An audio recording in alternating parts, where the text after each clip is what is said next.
Erst einmal danke für die 2 Fragen, die so schnell nach meinem letzten Video auf YouTube reingekommen sind. Efsunef Sahne hatte eine interessante Frage, die finde ich ziemlich gut zum heutigen Valentinstag passt. Und zwar hat sie das Problem beschrieben, wenn der Partnervogel stirbt und wir als Federlose uns in den Kopf gesetzt haben, dem Vogel einen neuen Partner zu besorgen. Was bei Wellensittichen besonders schwierig sein kann. Denn wie Efsunef Sahne festgestellt hat, wissen wir häufig bei unserem neuen Vogel nicht, ob er eine Henne oder ein Hahn ist, weil die Vögel so jung verkauft werden, dass selbst der Züchter oder der Verkäufer das nicht sicher sagen kann.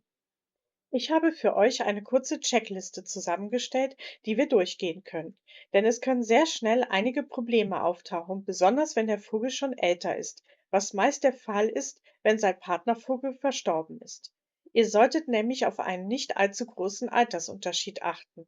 Dann die Frage, welche Geschlechter sich gut miteinander vertragen und woher wir einen neuen Vogel bekommen. Beim Züchter und in der Zoohandlung werden ja leider meist sehr junge Vögel verkauft. Dann die erste Begegnung und was tun bei Problemen. Als allererstes, es ist vollkommen richtig, dass Efsunesane, sorry, aber vielleicht könnt ihr, wenn euer YouTube-Name nicht eurem Vornamen entspricht, bei Fragen einfach kurz euren Vornamen mit angeben. Das macht es für mich leichter und ich finde es auch ein bisschen persönlicher. Aber zurück zur Frage. Es ist natürlich richtig und super, dass du versuchst, einen neuen Partner für deine Henne zu finden. Denn auch wenn ein Partner stirbt, solltet ihr die Vögel nie alleine halten. Ich weiß, die Versuchung ist groß, aber wenn ihr nicht immer wieder einen neuen Vogel dazuholen wollt, dann gebt den Vogel bitte ab und stellt die Vogelhaltung komplett ein. Es gibt im Internet wunderbare Foren, wie zum Beispiel auf Velinet, wo ihr euren Abgabevogel einstellen könnt. Ich habe schon zweimal auf diesem Weg neue Vögel für meinen Schwarm gefunden, aber dazu nachher mehr. Ihr quält die Wellensittiche, wenn sie außer euch keinen Partner haben. Wellensittiche sind Schwarmvögel und leiden unter Depressionen, wenn sie nur euch als Bezugsperson haben. Die Vögel sind umso glücklicher, je mehr Artgenossen sie zum Spielen haben. Ein anderes Problem: Wie finde ich den richtigen Partnervogel? Denn Efsunef Sahne schreibt richtig, dass sie den Vogel, als sie merkte, es ist eine Henne, zurückgegeben hat. Denn 2 Hähne vertragen sich und einer von beiden wird die Rolle der Henne in der Beziehung übernehmen. Aber bei 2 Hennen funktioniert das in der Regel nicht. Es gibt zwar auch Ausnahmen, aber die habe ich bisher nur in einem größeren Schwarm und nicht bei einem Pärchen erlebt.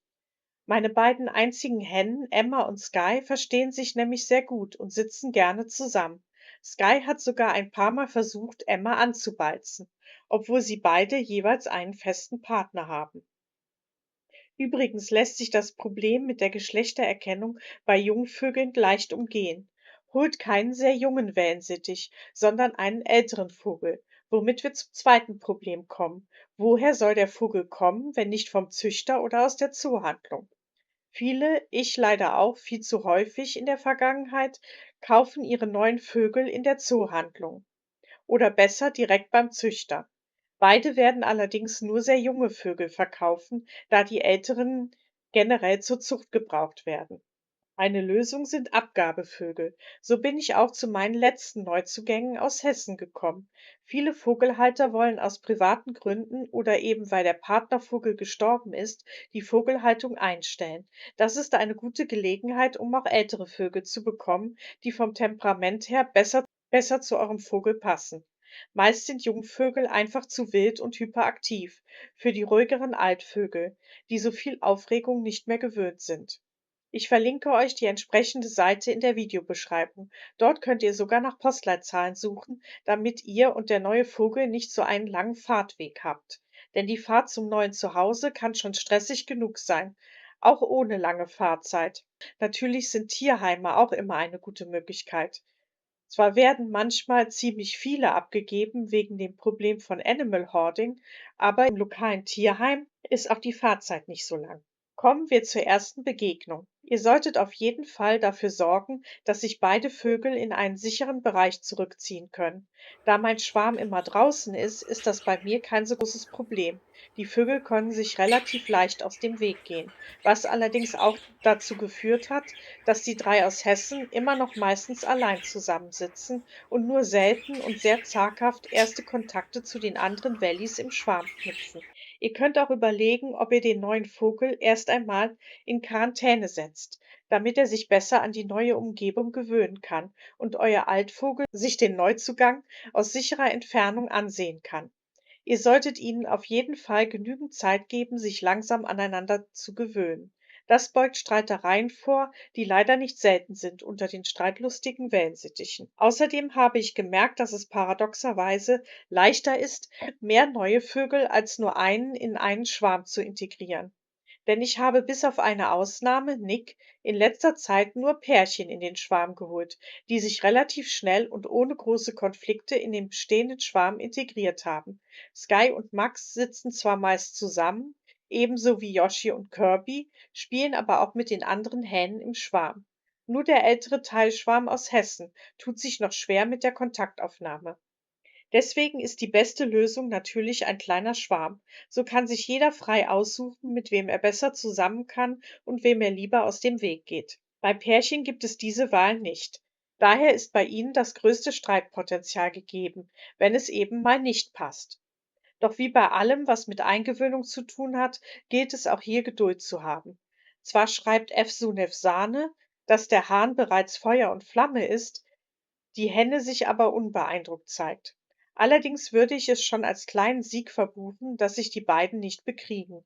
Denn auch das habe ich erlebt, als ich noch Pärchen gehalten habe.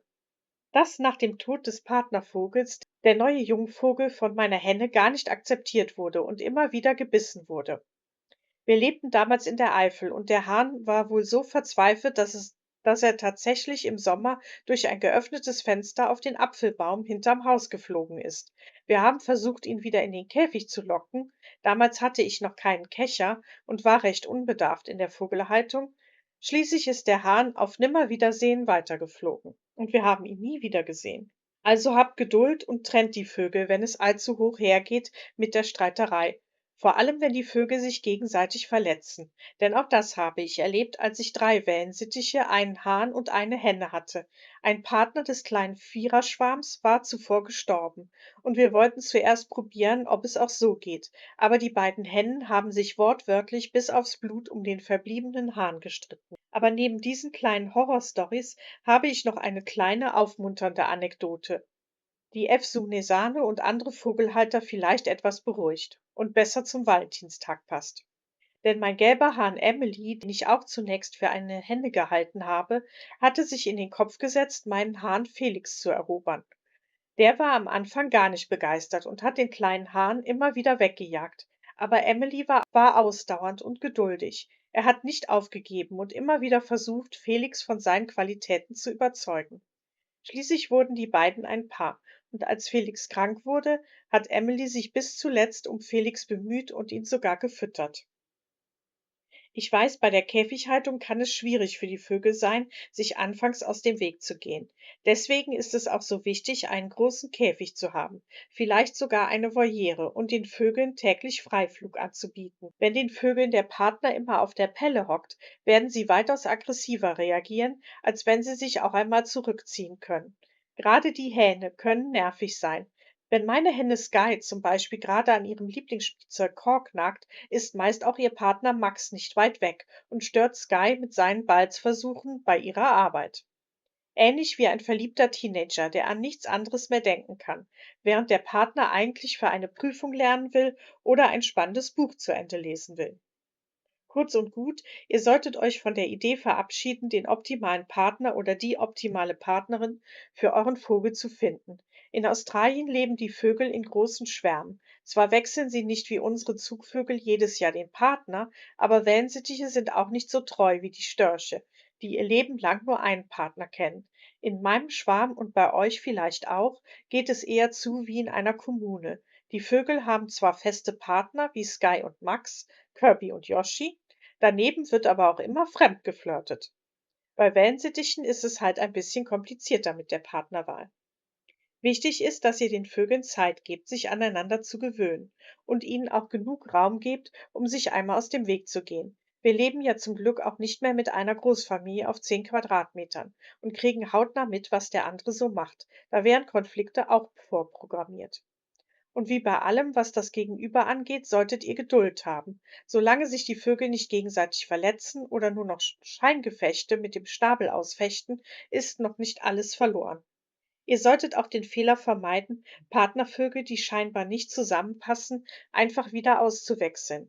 Ich weiß, da es zwei Weibchen sind, war F. Sunefsanes Idee, die Henne durch einen Hahn auszutauschen, nicht falsch. Denn die Hennen hätten sich wirklich bis aufs Blut bekämpfen können. Aber es kann gut sein, dass sich deine Henne denkt, warum soll ich mich an diesen neuen Vogel gewöhnen? Der wird doch sowieso nicht lange hier bleiben. Merkt die Henne aber mit, dass der Vogel bleibt und sie sich mit ihm arrangieren muss, wird sie auch irgendwann versuchen, mit ihm zu spielen. Ob daraus nun die große Liebe oder nur Freundschaft wird, ist zweitrangig. Hauptsache, die beiden vertragen sich. Denn ein noch größeres Problem habt ihr, wenn die Vögel sich regelrecht bekriegen und um einen Partner oder das Revier, also den Platz im Käfig oder Vogelzimmer, kämpfen.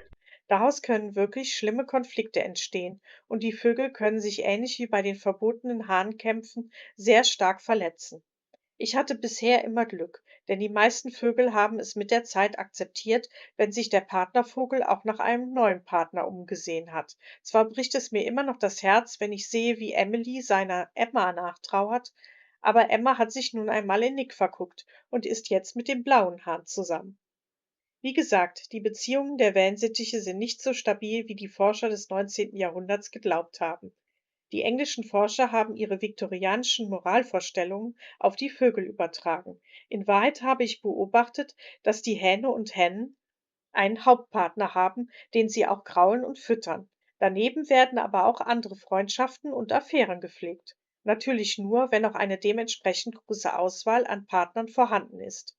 Und hier für alle, die es interessiert, ein kurzer Überblick zu meinen Pärchen. Emma ist mit Nick zusammen, war aber vorher mit Emily zusammen. Yoshi und Kirby sind ein schwules Pärchen und pflegen eine offene Beziehung. Sky und Max sind zusammen, aber beide auch offen für Flirts. Easy und Krümel aus Hessen sind ein Paar, flirten aber auch zum Teil fremd, besonders mit Toffee. Und Emily ist leider nach dem Tod ihres Partnervogels Felix und nachdem Emma sich umorientiert hat, wieder solo. Ich hoffe darauf, dass sie sich mit Toffee arrangiert. Was habt ihr für Erfahrungen bei der Partnervermittlung gehabt? Habt ihr mehr traditionelle Pärchen mit Henne und Hahn oder verzichtet ihr ganz auf die Haltung von Hennen? Teilt eure Anekdoten gerne in den Kommentaren. Und falls ihr Lust und einen YouTube-Kanal habt, könnt ihr auch gerne ein Reaction-Video teilen und euren Schwarm oder euer Paar vorstellen.